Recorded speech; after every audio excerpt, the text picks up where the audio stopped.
Dedicated to Eastern and Southern Kentucky, this is WYMT Mountain News at 11.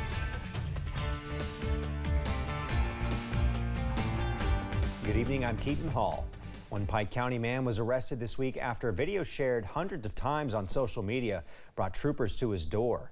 A dog, now named Chewy, was shot 4 times in the Marrowbone community. Ronald Ferguson is charged with second-degree animal cruelty in the shooting, which was captured on surveillance footage by a neighbor. Chewy has since been sent to medical treatment through rescuers at Kentucky Mutt's Animal Rescue.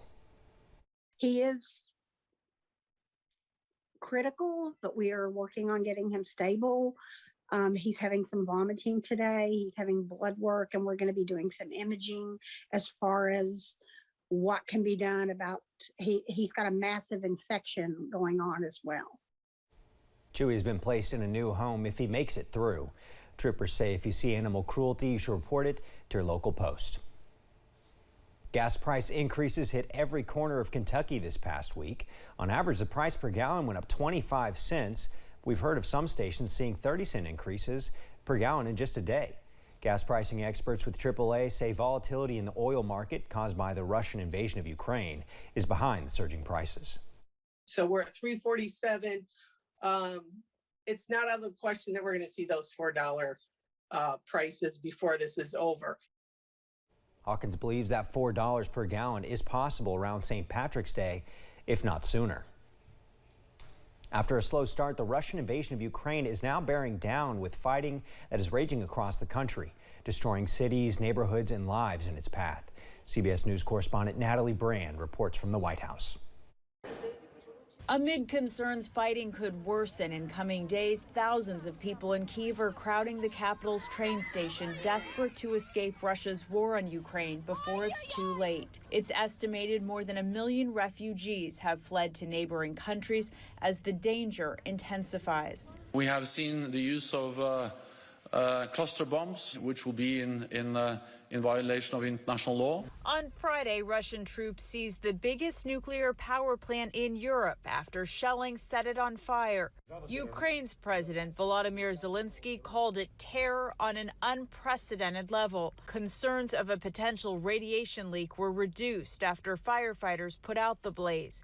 Reports indicated no radiation was released. The intentional targeting of civilians or civilian objects would be considered a war crime, even as we are assessing that. Secretary of State Antony Blinken held emergency meetings with NATO allies in Brussels. Russia has never been so isolated. We have never been more united. Here at the White House, President Biden met with the leader of Finland, which shares an 800-mile-long border with Russia. We agreed it's not only an attack on Ukraine, it's an attack on the security of Europe and on the global peace and stability. As the U.S. and allies slap sanctions on Russia, President Putin and billionaire oligarchs, lawmakers on Capitol Hill have called for a ban on the import of Russian energy. We are looking at options we could take right now to cut U.S. consumption of Russian energy, but we are very focused on minimizing the impact to families. Meanwhile, Russia is trying to control the narrative and quash discontent over the war. The Kremlin blocked Facebook and Twitter, and now there are no independent media outlets left in the country. Natalie Brandt, CBS News, the White House. The White House announced Vice President Kamala Harris will travel to Poland and Romania next week, while U.S. senators on Saturday will meet with Ukraine's president via Zoom.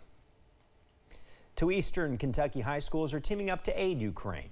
Prestonsburg High School and Pike Central High School are gathering supplies such as toiletries and paper products to send to those who may be in need. The Pike Central Student Council is one of the groups who spearheaded the donation drive. Members say they must lead by example to ensure a better tomorrow. And that's the one thing that PC has taught us, actually, as students, is to be leaders and make examples for others. Because as we grow older, we will be the new generation, and they hope for a brighter future, and I can see that. The donation drive will end next week and then be shipped to Matthew 25 Ministries in Cincinnati, where it will eventually make its way overseas to aid the Ukrainian people. Ukrainian coffee shop owner in Lexington is fueling people's mornings and fueling support too. Viorica Kopets was born in Ukraine and is the owner of Brevity Coffee Co. She came to the U.S. as a refugee and is now using her business to help the thousands seeking refuge abroad. She and her husband Nick have partnered with Father Jim Sitchko to raise money for relief efforts. Everyone wants to do something. I think we feel a little helpless in one aspect because we're so far away. Kopet says while coffee brews in her business, her loved ones in Ukraine are losing water and electricity. All of Brevity's proceeds on March 7th will be going to Ukrainians. Brett Hankeson was found not guilty yesterday of endangering 3 of Breonna Taylor's neighbors during the fatal police raid on Taylor's apartment in 2020. Hankeson, whose bullets did not strike anyone, was acquitted after the jury deliberated for about 3 hours. Today, protesters joined by mayoral candidate Shamika Parrish spoke out against the ruling. Parrish calls the decision just another blemish left by the system. And now, her neighbors with a 5-year-old child, again, did not see justice. This isn't just a black or white issue. This is an issue of power and corruption that has run our city for far too long. There are already plans for more gatherings next week. Brett Hankeson is not out of the spotlight yet. After a jury of Jefferson County peers decided not to convict him, he could still be indicted on federal charges. Federal jurors would be comprised of people from neighboring counties as well as Jefferson County. The FBI is investigating but is yet to say what their next move will be. The Challenger Learning Center in Hazard has opened its doors after an almost 2-year hiatus. The center in that time has since gone through renovations and upgrades. This includes a mile of new data cable, dozens of new computers, and a brand new mission simulation titled Expedition Mars. Office Manager Charles Bush says they're excited for students to experience it all. Kids rarely get hands-on opportunities to really see what STEM is all about, so that's science, technology, engineering, and math. And so we like to give them that opportunity, and not just as a classroom lesson, we get them out of the classroom. Bush says they were able to break in the new center with more than 15 students from Pike County's Elkhorn City Elementary.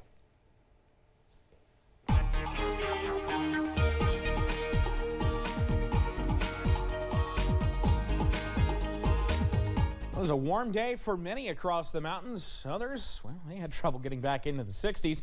All is quiet right now, though, around the region. London-Corbin Airport, all is quiet, all is dry.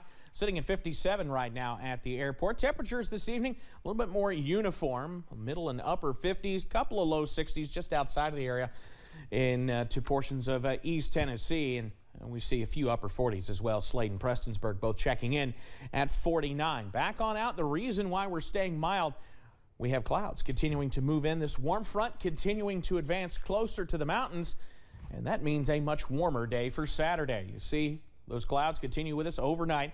We wake up to temperatures upper 40s, low 50s. We start to clear out, except for a few high clouds in the afternoon, but we're going to see southwest winds move in. And what that means is, one, we're going to increase fire danger because we've got not a lot of moisture in the air, gusty winds, and especially those warmer than average temperatures, which means, by the way, with the southwesterly winds, I think some of us push 80. We're going to be close to records tomorrow at our two climate sites in Jackson and London. Clouds increase again as we head into Saturday night and early Sunday. Low 60s out there as we head through the remainder of our Saturday night and into Sunday. That boundary then kind of gets hung up across the area. Showers and storms moving along it as temperatures remain warmer than average into the 60s and 70s. For the day on Sunday. We were talking about those record highs. 78's the forecast tomorrow. We could beat it at London, a usually warm spot. Records at 77, so that may fall. Jackson may hang on with a record of 80, but I think it's going to be close in many spots.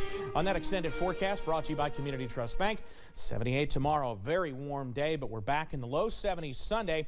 Showers move in. The front finally moves through on Monday. We go from the upper 60s back down to the 50s and lower 60s by the afternoon, 40 overnight, and we're back in the 50s next week with a couple of rain chances. One left over Tuesday and then another late next week. We'll be keeping an eye on it. Keaton? Thanks, Evan, and thank you for joining us tonight. John Lowe will have highlights and scores from regional tournaments in the coverage area. Several teams look to advance to the championship game, plus a preview of Kentucky's matchup with Florida tomorrow as the Cats close out the regular season in Gainesville. The Appalachian Wireless Sports Overtime is coming your way next.